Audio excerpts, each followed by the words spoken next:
Become a sustaining member of the Commonwealth Club for just $10 a month. Join today.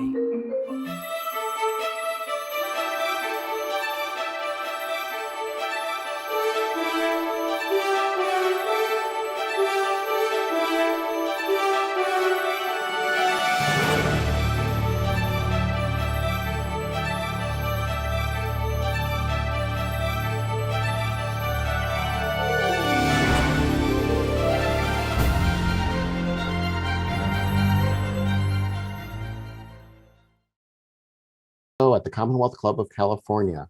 I'm John Zipperer, the club's Vice President of Media and Editorial, and Michelle's co-host for this program. For those of you who are joining us for the first time, the Commonwealth Club is a 118-year-old nonpartisan, nonprofit organization dedicated to the civil discussion of important issues of the day. Any views expressed here are those of the speakers. Now, we're producing hundreds of programs a year, even during the pandemic. So head over to commonwealthclub.org/MMS for all upcoming programs, online and in person, but you'll also find podcasts and videos of our past events. And keep your eyes open for the rollout of a new Michelle Meow newsletter coming soon. If you're watching us live on YouTube, use the chat box to submit questions for our special guest today. Now, it's my pleasure to announce or introduce Michelle Meow, who is the host and the producer of The Michelle Meow Show and a member of the Commonwealth Club's Board of Governors. Good to see you again, Michelle. Great to see you, and thank you everyone so much for joining us this afternoon. If this is the first time you've joined us for the Michelle Meow Show, the Michelle Meow Show is your A through Z covering the LGBT, LMNOP, and everyone in between. Today we have a great program for you in which we'll discuss LGBTQ bullying in schools or youth LGBTQ bullying. Our guest is Kabir McNeely, who is an award-winning American actor who grew up in San Francisco. He began his acting career in 2015 when he played a supporting role in Ruth, a student short film. Since then, he has trained extensively with the American Conservatory Theater. In 2020, he wrote and directed an award-winning short film, Blue Girl, which he also appeared in. This year, he has released Blue Girl 2025 and Pink, Purple, and Blue. Before we begin our program with Kabir, let's watch the award-winning short film, Blue Girl.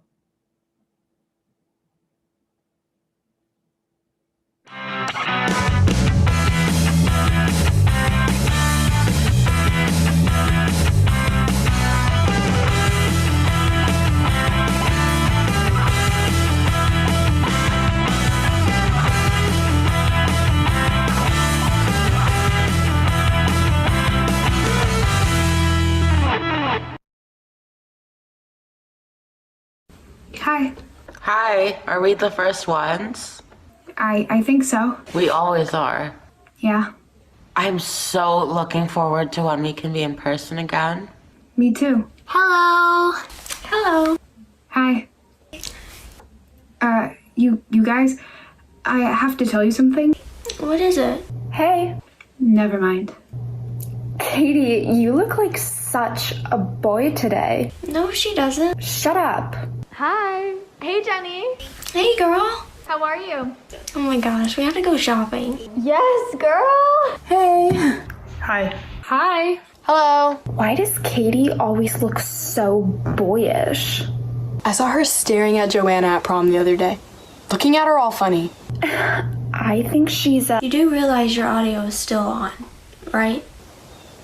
Sorry. I'm sorry. Hey, where's Valerie? Hey.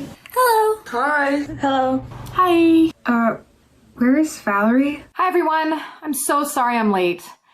It's been a long day, so I'm glad we have this time to talk about it. So, I was told by Katie the other day that she has something she wants to share with us. Go ahead, Katie. Everyone, let's pay attention to Katie. What is it, Katie? Stop. Stop. Anyways, I think I want to say something. Say it. I think I like girls. I knew it. Wait a second. You mean you're a lesbian? Obviously, I support her 100% on her journey. We support her on... And blah, blah, blah. Mara, stop. We have to be supportive. I'm really happy for you, Katie. can't believe this. I have to go. Connor, please. That's what you deserve, Leslie. Mara, stop it now. This is why I kept this from you. I'd like to remind all of you that we have a zero tolerance policy for bullying in this space. So it's not bullying to exhibit homosexual behavior in this space? Mara! I'm sick of this stupid diversity policy. Mara, I'm sorry. You should be. People like you are the reason these meetings are no longer fun. Mara, I didn't mean it. So now you don't mean it? That's not what I'm saying. You're a liar. Mara, You need mental help. I'm sorry. And you have reason to be. Katie, you have no reason to be sorry. No, you really don't. And you definitely don't need mental help. She's the one who does. Clearly. Yeah, Connor and Mara don't understand what you're going through. And you do? I'm bi. Oh, I just thought since... It's okay, I get it. A lot of people think I'm straight. I'm really proud of you, Katie. Thanks. And Chloe, of course. Alright, well, this is getting really awkward. Can we change the topic now?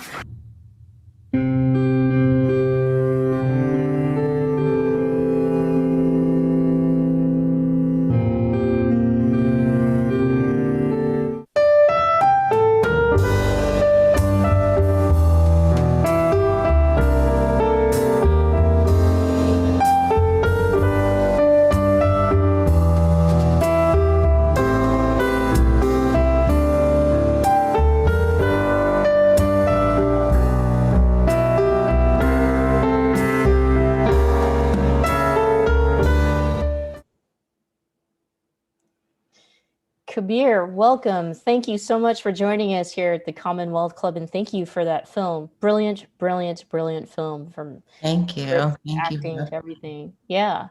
Why don't we start with you and getting to know you a little bit before we talk about the film and your work. Share with us your coming out story. Yeah, so I remember it was a high school assembly, and it was one of the visibility days. I believe it was September 25th or something like that. And so I had reached out a few days before saying I wanted to just talk about visibility. I didn't say that I was going to come out or anything because I didn't even know that I was. But then the night before, as I was nervously writing my speech, the 5 minutes that I had, I just thought it would be much more personal, coming from someone who could identify, because there are a lot of straight people at my school who talk about visibility and who make these sorts of announcements, like the leaders of the QSA and people like that. And so I thought for me, it was really important to identify myself. And so I did. And at the end, everyone was really supportive. I got a standing ovation, which is great. But at the same time, you do have to think about why I got the standing ovation. And it's because, it's unusual. It's not something that people are used to hearing. And so I do think it's important to, be visible so that these kinds of things are not unusual. Being LGBTQ plus, in my opinion, should be the same kind of normal thing as talking about, how old you are, or the city you were born. It shouldn't have to be this big thing. And I think the fact that it is a testament to how much people aren't used to it, even in California. You mentioned getting a standing ovation after this. What were you expecting to get? And were you kind of worried there would be a Mara type response from some folks? I was prepared for the worst, but also not really expecting it because it's California. The school is very accepting. but you know, I was prepared that there might be some people that wouldn't like me after that. But I think for me, visibility was more important. Let's talk about bullying in schools. Do you want to share with us maybe even your own experiences? Were you experiencing any bullying prior to Visibility Day?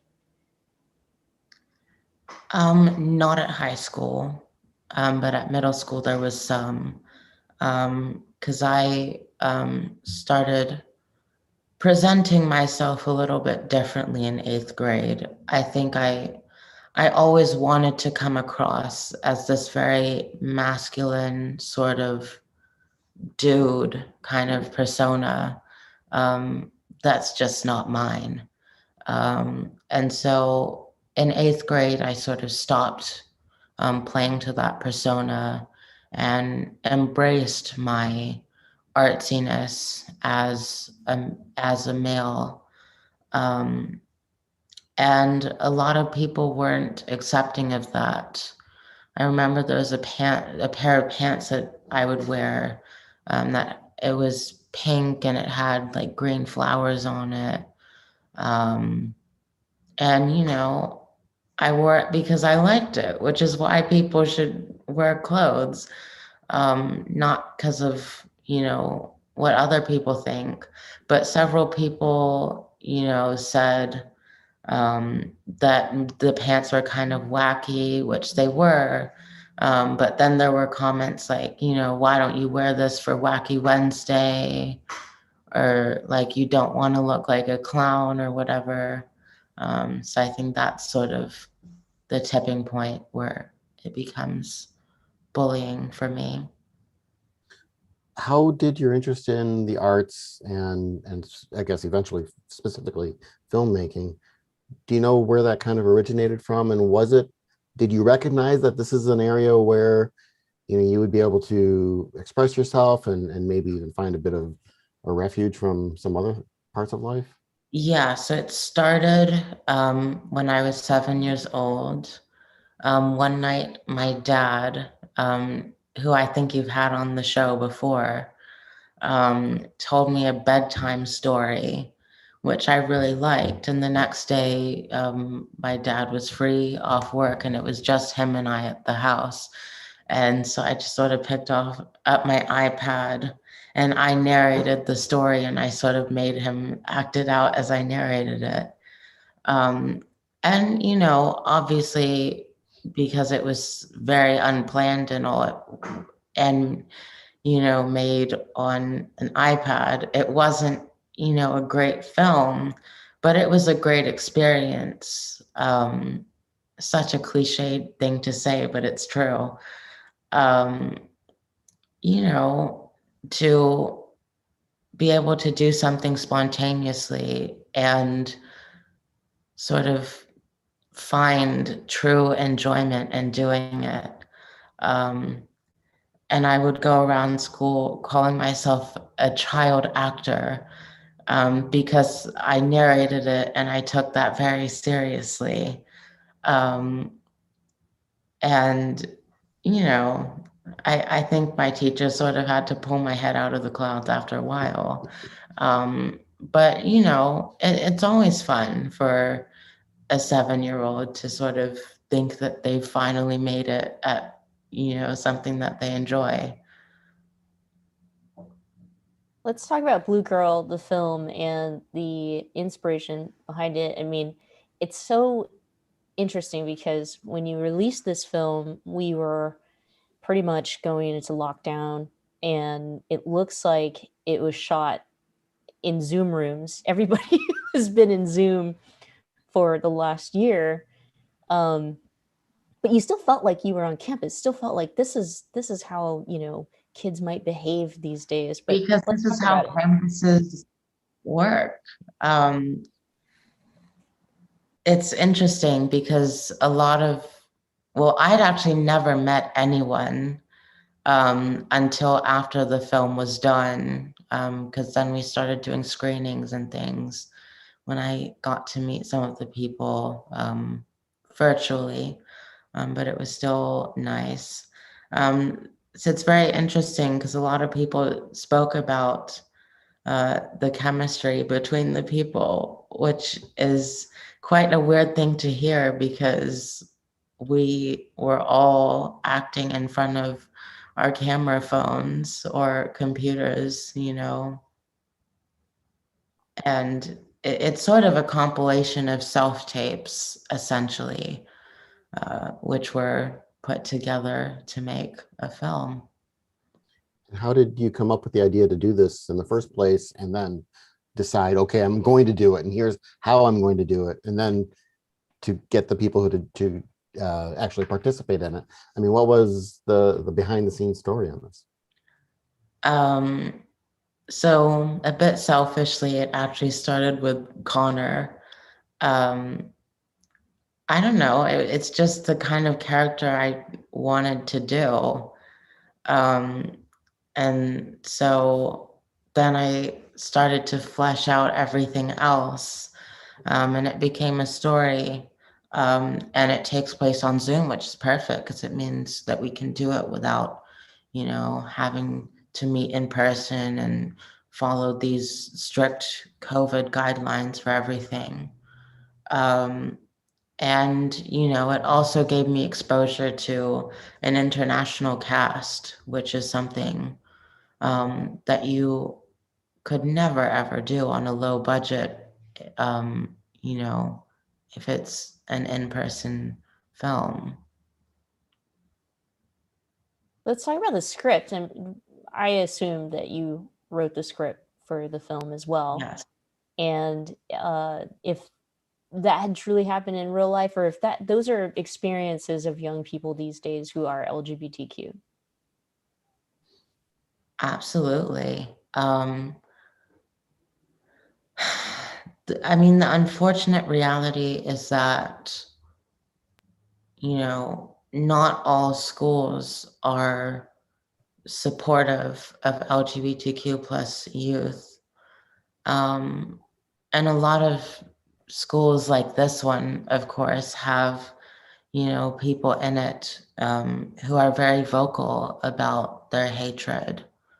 And, it's unfortunate because it affects young people's self-esteem. It affects the way that they look at themselves and that identity that they have that they're being bullied for.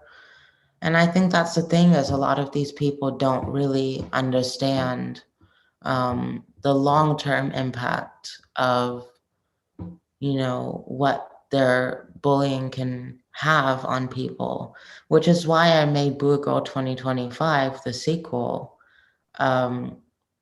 because I wanted to explore the long-term impact for this character. And, we see her struggling to come out to her own mother because of this incident.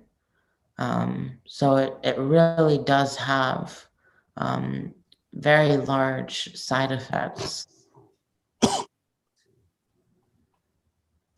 In the original short film, Blue Girl, I guess she's the teacher. Is it Valerie? Yes. Who's kind of guiding this, and she kind of belatedly tries to rein in Mara and some of the others, but in the most she also kind of and out of it way possible. Yes. Sorry. Yeah. Well, and she kind of lets the insults go on for a while, and and it kind of reminded me of, and I don't recall who this was. This will sound like a wonky aside, but someone had once done a kind of an examination of fairy tales from like Europe and America. I think they might have done Canada separately, but what they were kind of focusing on was the role of adults in it, and how in American, the adults were almost childlike. They were looking at like the Wizard of Oz. And it was either Canada or Britain where the adults basically weren't there, or if they were there, they kind of they weren't controlling things. They were just kind of like, almost like parents in a Peanuts cartoon, right? Talk a bit about, obviously we're going to be talking about a lot about bullying and the bullied and the bullies, but talk a bit about what adults, parents and teachers and others can do and should be doing when it comes to bullying in high school and elsewhere, and maybe, are the things they're doing wrong that they maybe think are good, but are actually not helping? Yeah. First thing is this idea of diversity of thought. It's a great thing. And I think a lot of people take it too seriously sometimes. Yes, it is great to have people in a conversation that don't agree with you. I think in this day and age, especially with social media, it's too easy sometimes to only surround yourself with people who agree with you. So I do think diversity of thought is, a great thing, but it doesn't excuse hate speech. And I think a lot of times, teachers and any sort of facilitator, they use diversity of thought as an excuse sometimes to allow hateful language and hateful conversation, and also to allow misinformation and people who are not telling the truth. And when people are being dishonest or hateful or both, then they need to be left out of certain conversations. In this situation, a responsible teacher would have kicked Mara out, kicked Yara out for that horrible off-camera gossip, kicked Connor out for this whole thing. They never should have been able to do all of the things that they were doing. It's very interesting when you start reading trends and research and even some fact-based research, right? That, people younger are coming out younger, and schools now are implementing more, as you had mentioned, right? Like more education, more training, but there are lots of schools who also lack that. My question is around how young people feel or talk about like bullying. Like I think generations before, we can talk about being bullied for appearing gay or lesbian, and you had talked about that, right? But how are young people bullying each other when it comes to LGBTQ youth today? Like, what would constitute it? Like, what, for example, this saying, "That's so gay." Lots of young kids who are not LGBTQ think that using it is cool, but it can be very offensive to LGBTQ students. Yeah. Well, first of all, I'll say to anyone who says anything like "that's so gay" or "no homo" or the F slur or anything like that, it's not funny. I think one form of what I would consider to be bullying is through TikTok and Instagram. You see a lot of these influencers doing pranks. I told my partner that I'm trans prank. I come out as gay to my parents prank. LGBTQ plus people, transgender women of color particularly, are killed for being gay or lesbian or bisexual or transgender or anything else on the LGBTQ plus spectrum. And a lot of people think it's funny to turn it into pranks. I think that is one thing that really upsets me. It's not exactly direct bullying, but it has the same message, and it turns a very serious thing for a lot of people into something that's funny. And so I think it sort of has the same effect as bullying in a lot of ways. And, with the rise of TikTok, more youths going on Instagram, it just becomes more and more pervasive. When you make your films, are you thinking the primary audience, at least that's really going to connect with it and learn from it, is going to be the targets of the bullying? Or do you think people who are doing the bullying are apt to be listening, watching it and learning from it? And I'm kind of also well, go ahead and I'll follow up. Oh, sorry.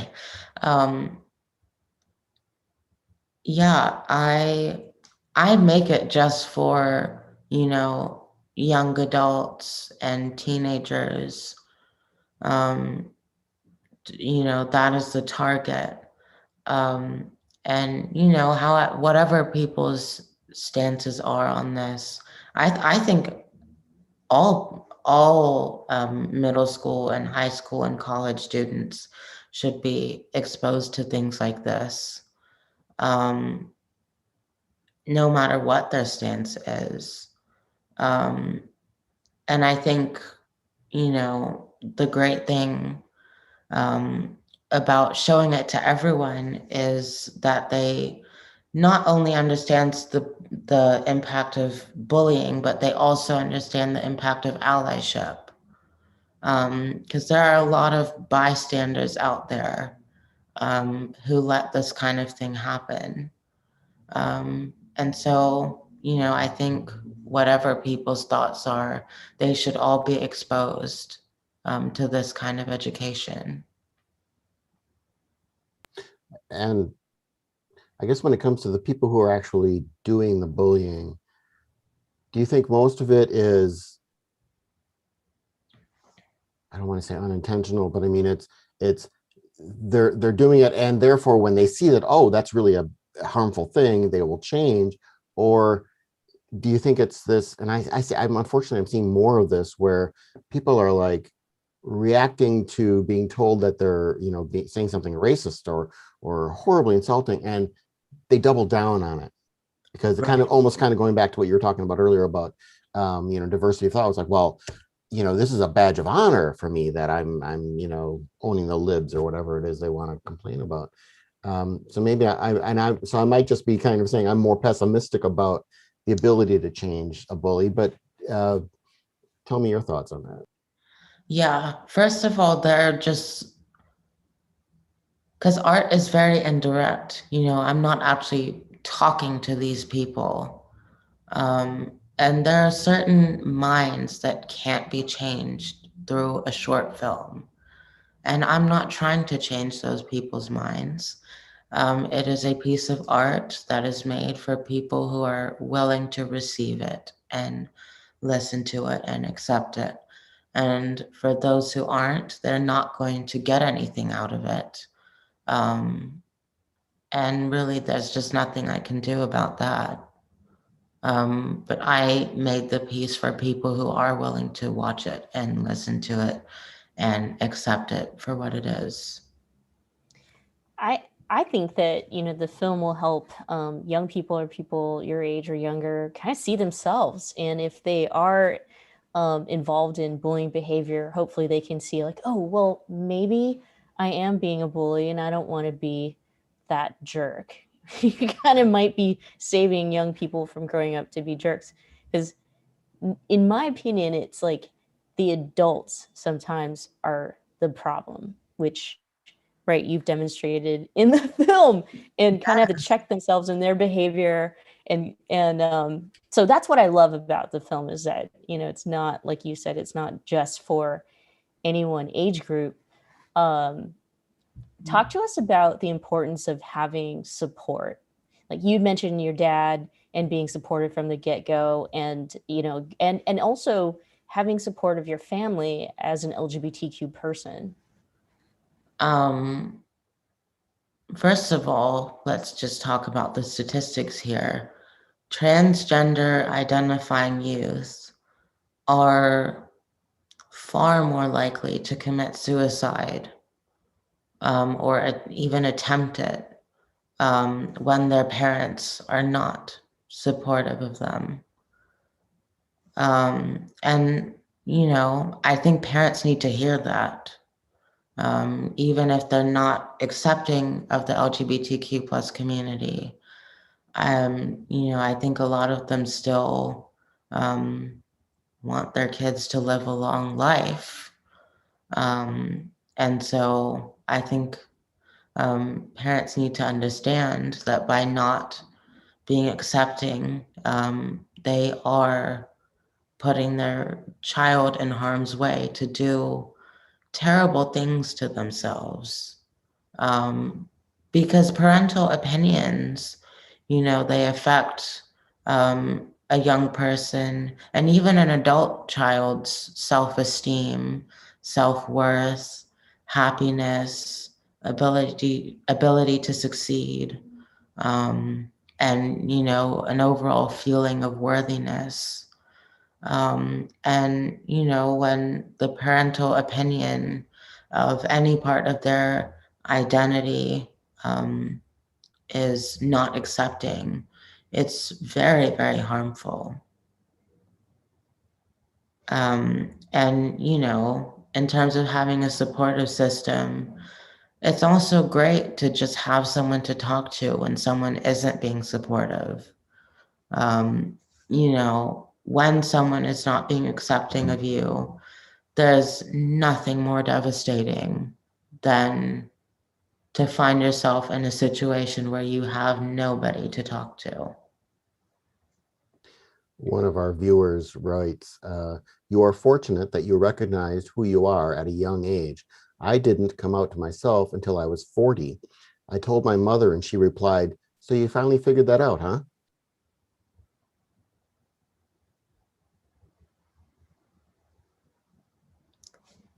You're on mute, John. Sorry about that. After you spoke to your high school assembly and came out, did you have any of your fellow students come up to you and say, wow, I couldn't do that. I'm gay, bi, trans, whatever. What sort of feedback did you get on that very local level from your willing to put yourself out there and be visible? There is actually someone, I didn't find this out until several months later, when I, every year the school has like DEI events for incoming students.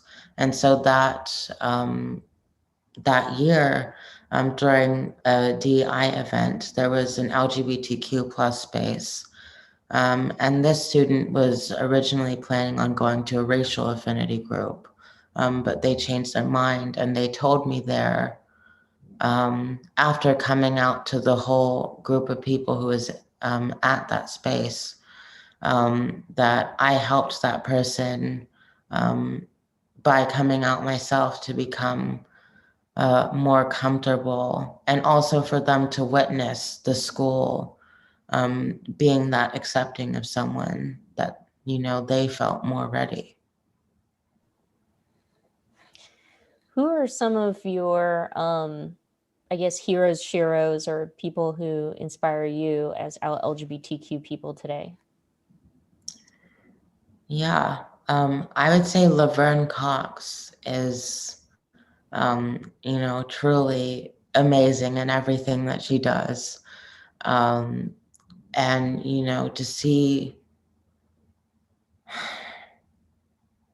to see a transgender woman, particularly a Black transgender woman, take on the kinds of roles that she takes on is truly incredible. And I think the great thing about some of her roles is that, while she is a transgender woman, the role isn't just that trans woman type, and that her characters are fully fleshed out. And, also how vocal she is about all these different issues. Recently with IMDb and how they list their actors' names. I think the fact that a celebrity had to mention that is really quite unacceptable. Because IMDb is a very public platform for any actor or filmmaker, anyone like that. And people who have a profile should be able to represent themselves how they want. So with the release of these films you've been making, what sort of reaction have you been getting? I would assume you've been getting both obviously supportive and unfortunately probably some negative feedback, this being the world today. What's it been like?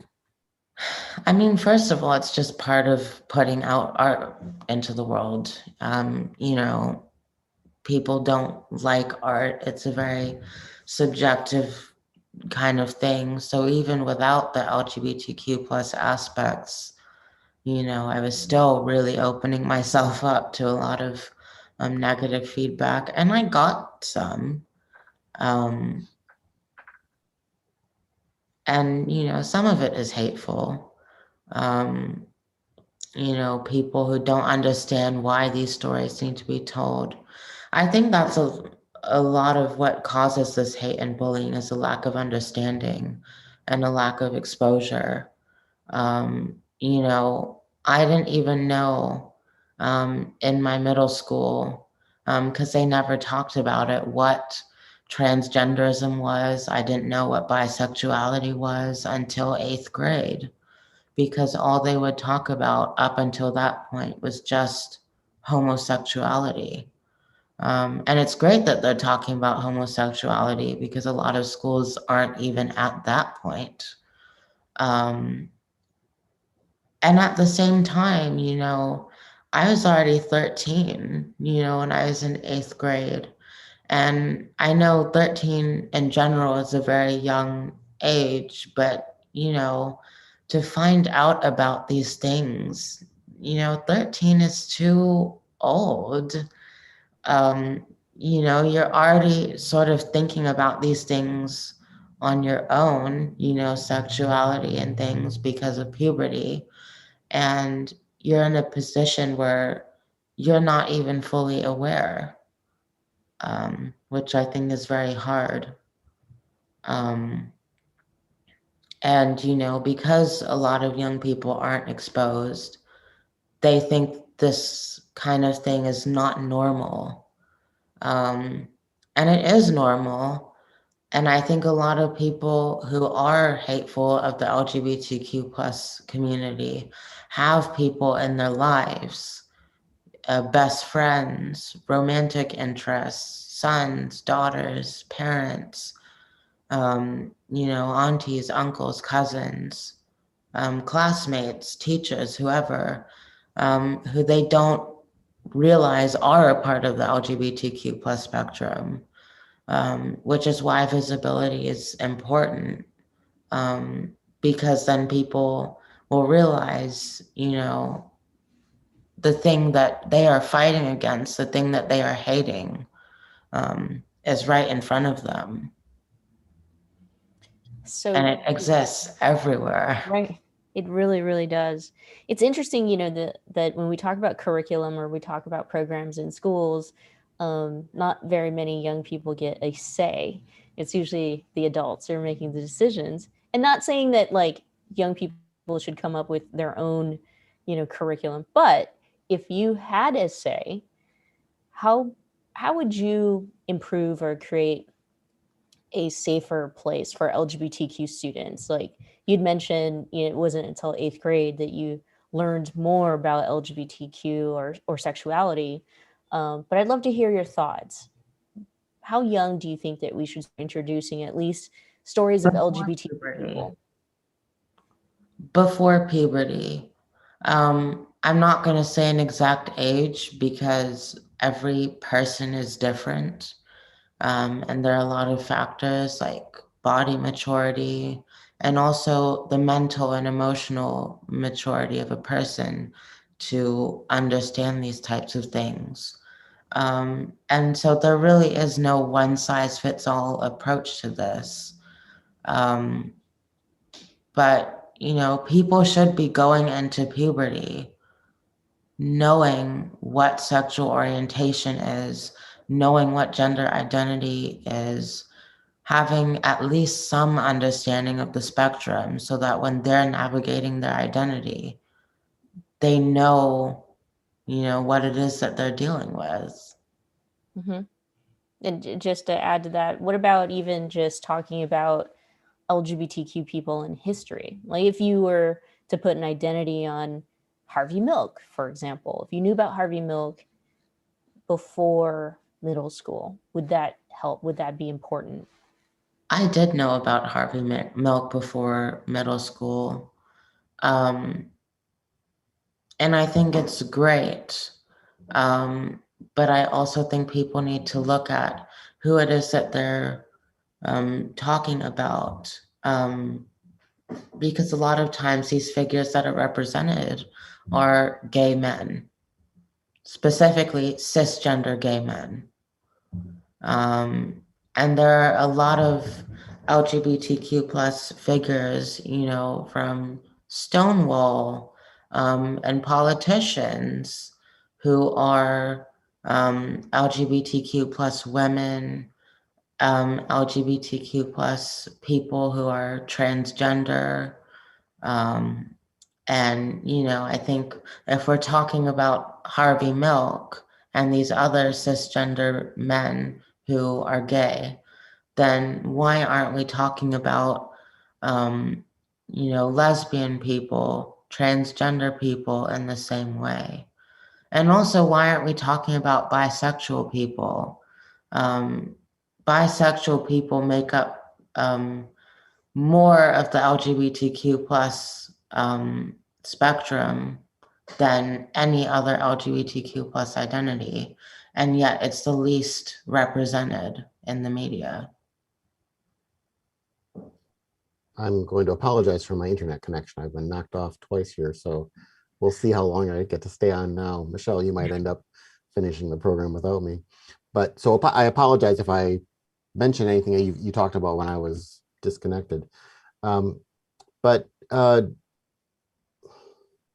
want to kind of turn to filmmaking and the role it can play in addressing some of these issues. And we talked earlier kind of about who might be watching it or you know, what they might be taking into it. Do you think, say, a documentary on this topic is perhaps more effective or less effective than a fictional piece, whether it's intended as education or entertainment? I mean, any thoughts on just kind of the different modes of using filmmaking to explore these issues? I think one thing that's unique about documentaries is that it's nonfiction, of course. And, you know, I think exposing people to nonfiction stories that are diverse are, you know, obviously very important. But I also think it's important for people to see themselves reflected in characters. There's something very unique and special about being able to identify with someone, at least for me, just because I know they aren't real. And it's just a true representation of, you know, me and people like me. And I think one thing is, you know, it's a responsibility on the actors too, not to accept, you know, certain roles that are either outside of their race or, you know, taking on projects that don't reflect their moral or ethical values. I feel like with Blue Girl and the rest of your films, you've defied the traditional meaning of filmmaking, right? And all of that was before pandemic, but you've been able to produce and create this beautiful film that's award-winning, and it's a short, and people from around the world participated, and you shot, you know, out of phone cameras and computer cameras. Do you think that filmmaking will change from here on out, you know, after the pandemic? Only time will answer that question. I think people are learning more ways to be creative and with less resources. And I think that is a lesson and an experience that a lot of people will take moving forward. I certainly have already sort of come to realize that. And I think people will be making less excuses now. A common excuse is I don't have the right camera for it. Or, I don't have a microphone, so I can't make a good film. Or not even a good film, I just can't make a film.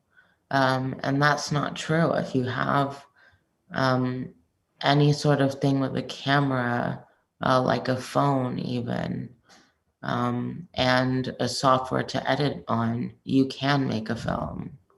You don't need money or, a professional level camera.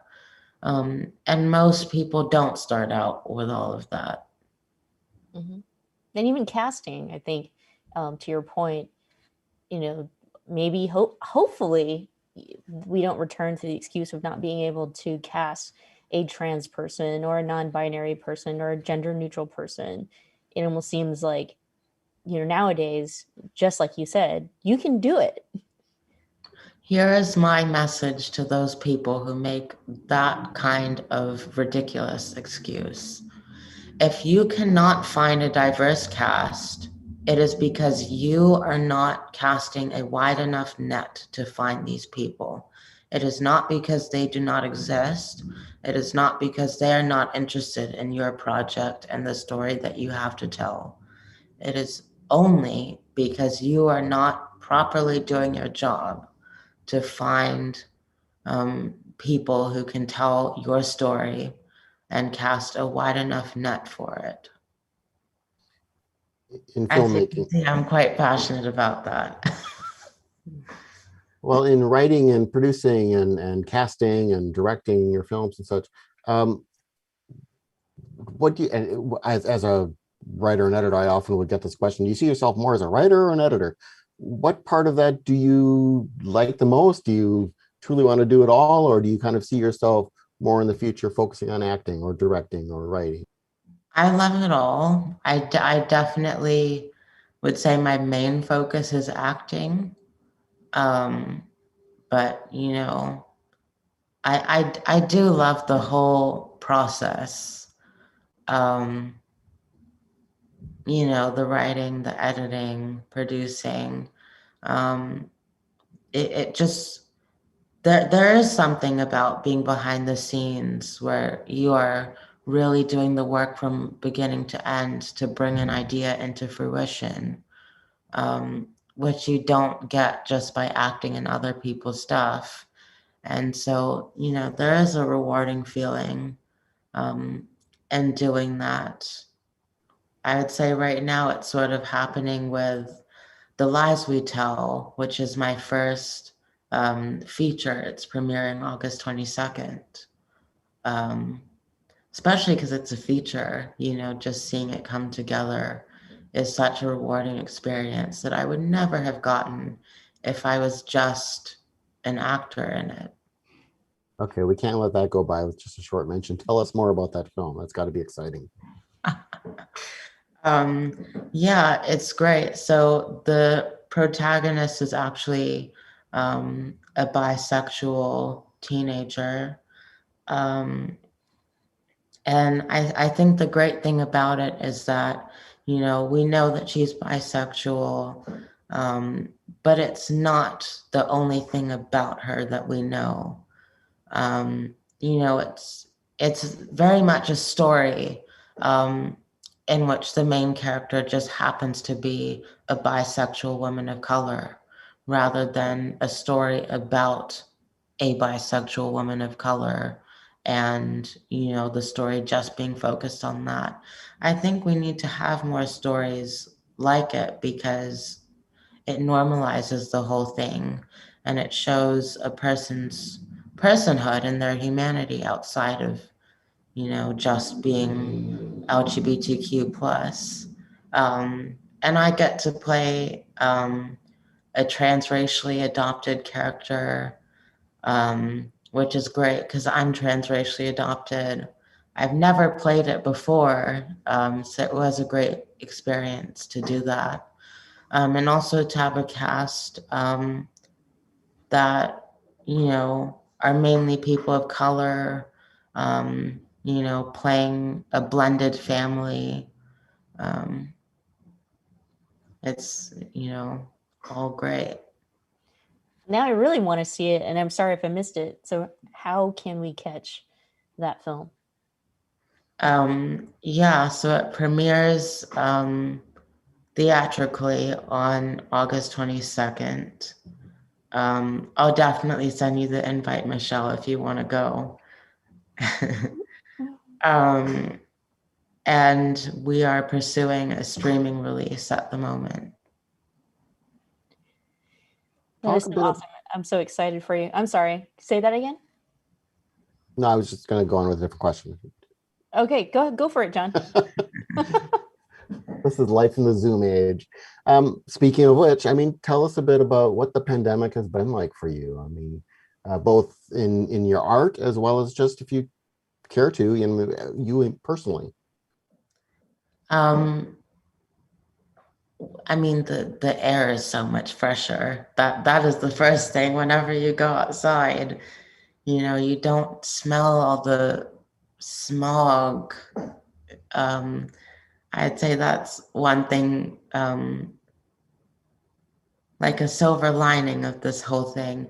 It is difficult to be deprived of human interaction in person for such a long time, but we're getting back to that, and it's exciting. The Lies We Tell was shot in person.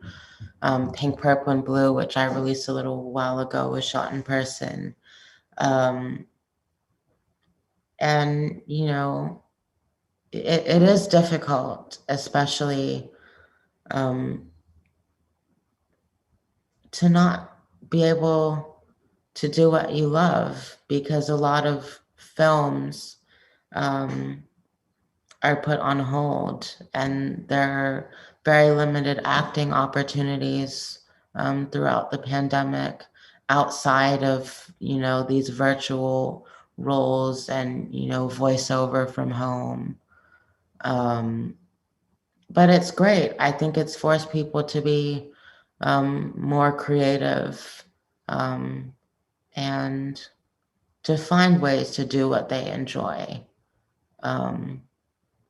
without being able to go into an office or a studio and interact with others and have all of these resources that we used to have.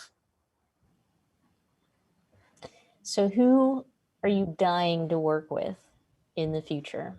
Like if your dreams come true tomorrow, who would be in that circle, working on a film of your dreams?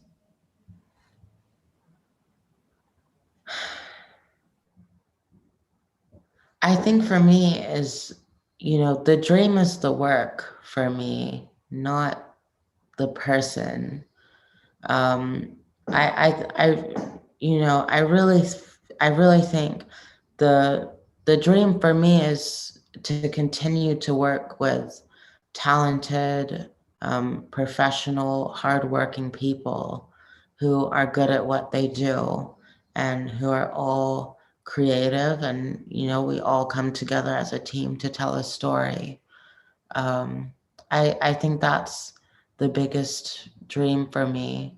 And it's already happened in a few projects. And so I guess for me, it's really just continuing that with more incredible talent. You talked earlier about your first experience and getting inspired in making your first film. What were the first films that you fell in love with that someone else made that you just totally were captured by? Well, the first film that I ever saw in theaters was the Cars movie. And whenever you see a film in theaters for the first time, it always has a very special place in your heart. So I would say that film, and also the Toy Story movies. These are all like movies that you would never expect anyone above the age of like 7 or 8 to mention. But you know, it is always fun to see films that you enjoyed, you know, some of the first ones. And, you know, they're always special in a way that more mature films that we start to gradually get exposed to just don't have. As we wind down, we always like to, you know, leave our audience with some aspirational, you know, things from our guests. So we always ask questions like, if you have any last words of advice. I would start with like last words of advice for adults in the education system and when it comes to LGBTQ students. Exposure, exposing students to LGBTQ plus issues at a younger age, and exposing the whole spectrum. It's not enough to just talk about gay men.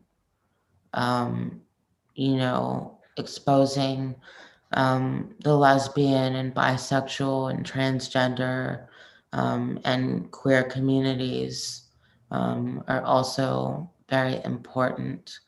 And also, you know, learning what the plus is in LGBTQ plus, and talking about that as well.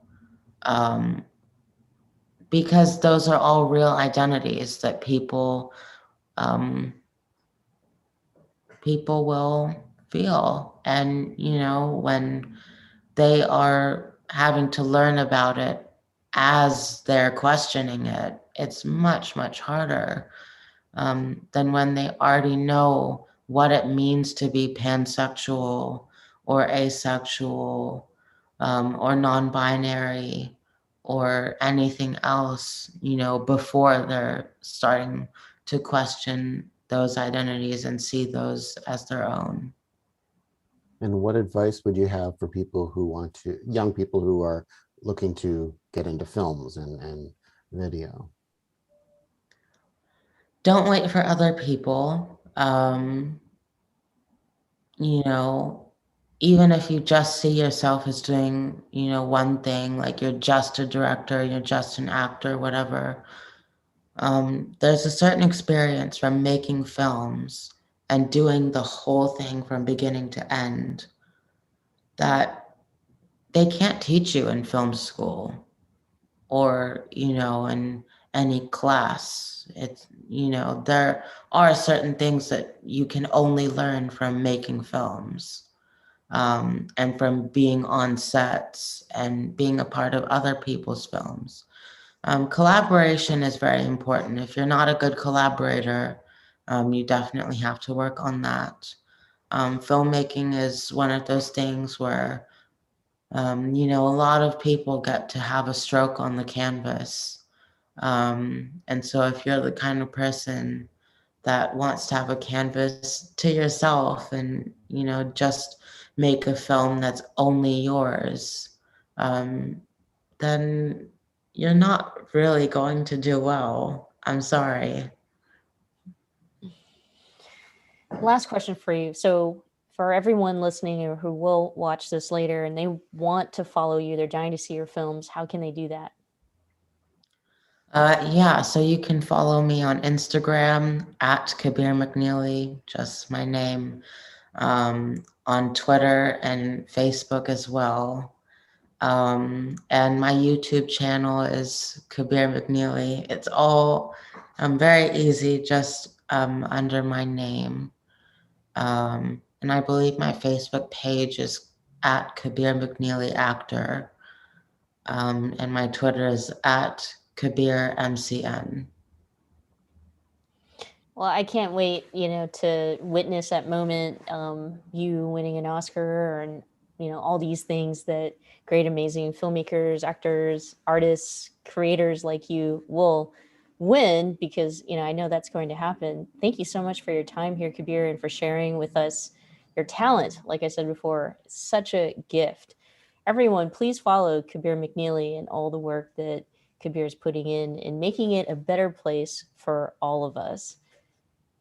John? Thank you again to our special guest, Kabir McNeely, on this Michelle Meow Show at the Commonwealth Club of California. Thanks to all of you watching or listening to us online. Feel free to share this video or podcast with friends, family, and others in your network. You can find more programs at commonwealthclub.org/MMS. Stay safe and have a good weekend. Goodbye.